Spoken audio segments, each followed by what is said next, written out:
Welcome to Food for Thought, everyone. I hope you're having a wonderful week, and I hope you've been enjoying the episodes I've been putting out. As I work on a few more, I just wanted to share this news with you and see if we can't do anything in a final ditch effort to guide people, help people become vegan.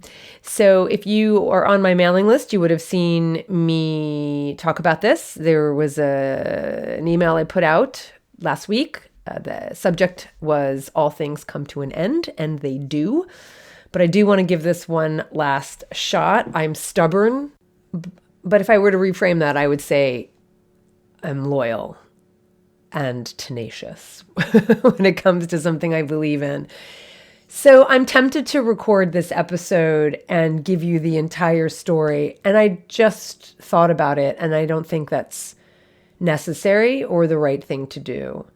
I have always kept close to my chest what happened to the 30-Day Vegan Challenge, the original book that was published by Random House, which was a pretty big deal to have Random House pick up my book, especially after having had not great deals prior to that with my other books, Joy Vegan Baking, Vegan Table, Color Me Vegan, and Vegan's Daily Companion. You could just consider them, they were a great success for the publisher, and they were a great success for the people who have them, because I'm so proud of those books. But they certainly didn't, they weren't lucrative in any way for me. I didn't have an agent when I wrote each one of those books. And so I didn't really have an advocate, and that's the route I chose. I was, definitely naive. And so when the 30-Day Vegan Challenge was bought by Random House through an agent who was a very capable agent, it was a really big deal. And in the end, my hopes and dreams and expectations were thwarted. And the book in the end was pulled from publication. It was after 20,000 copies sold, and then another 20,000 copies were printed. The second 20,000 copies were pulped, destroyed, recycled. And I had a lot of wound licking to do. And because I am tenacious and believe in this concept, the 30-Day Vegan Challenge, when I got my rights back, and I got them pretty quickly, but after I licked my wounds a bit and consulted with some other people, I decided to self-publish. And I did. I self-published the 30-Day Vegan Challenge. Many of you listening would have been part of that and contributed to the crowdfunding campaign we did. And so in the end, it is very difficult to self-publish. In the end, self-publishing is one thing, but distribution is quite another. In the end, I'm not Stephen King. I'm not, I am not someone who has enough of an audience that I could, sell 1 million copies to my audience.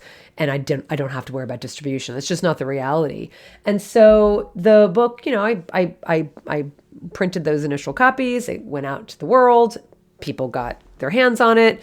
I launched the online version of the 30-Day Vegan Challenge. And then when those copies were sold, I had to decide whether or not I wanted to invest, thousands of dollars, tens of thousands of dollars into printing more books and trying to move those books. And in the end, it just was too hard. And so I sold the book to a small publisher, a very small publisher. It was a very modest publisher.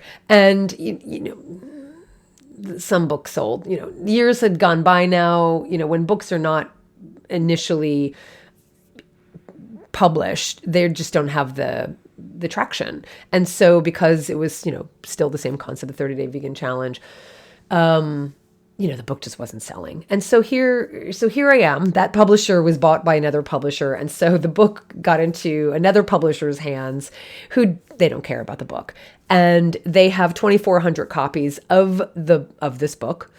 And they are now ready to just dump it. And so I'm left with some choices. And that's why I'm sharing this with you.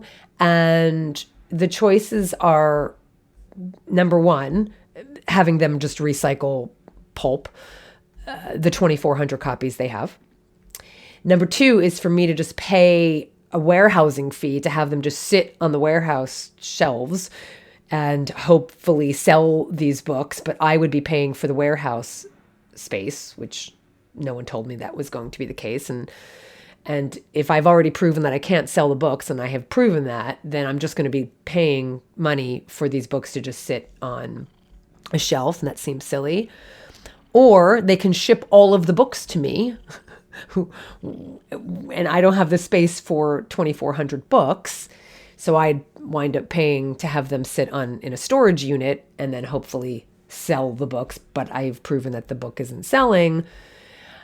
Or appeal to, I don't know, you, my audience, and just say, listen, the book is still available at Amazon. And I say Amazon because if you buy the book from me, I have to have the books shipped to me, and then I'm shipping the book to you. It's silly.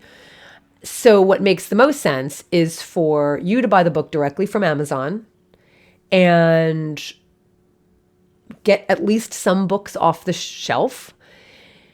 And then at the end, I don't know, I will probably still have to pulp the books. Or if you're interested and you have a contact with maybe an event organizer or a nonprofit, maybe you can, reach out to any number of organizations, a local veg fest, a local animal sanctuary, whatever, and you're interested in getting some books in bulk, which would be, I would say, if we could move 100 books at a time, we could make a real dent in the number of books that are right now sitting on a shelf and is not helping anybody, and get it into the hands of people who would benefit by it. And in the end, the animals would benefit by it.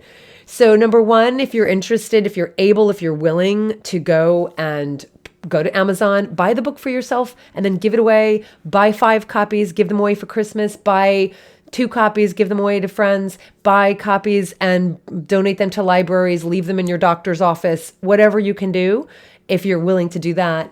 If you're willing to buy, say, 100 at a time that you would donate to a veg fest or to an animal organization, and these books could literally just be handed out to attendees or visitors or members of this organization, that would be amazing. And all you would have to pay for is the shipping.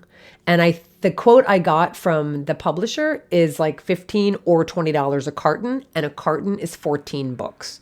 So if you are inclined to say, yeah, I'll spend $130 or whatever it's going to come to get 100 copies of this book and I can distribute it, fantastic.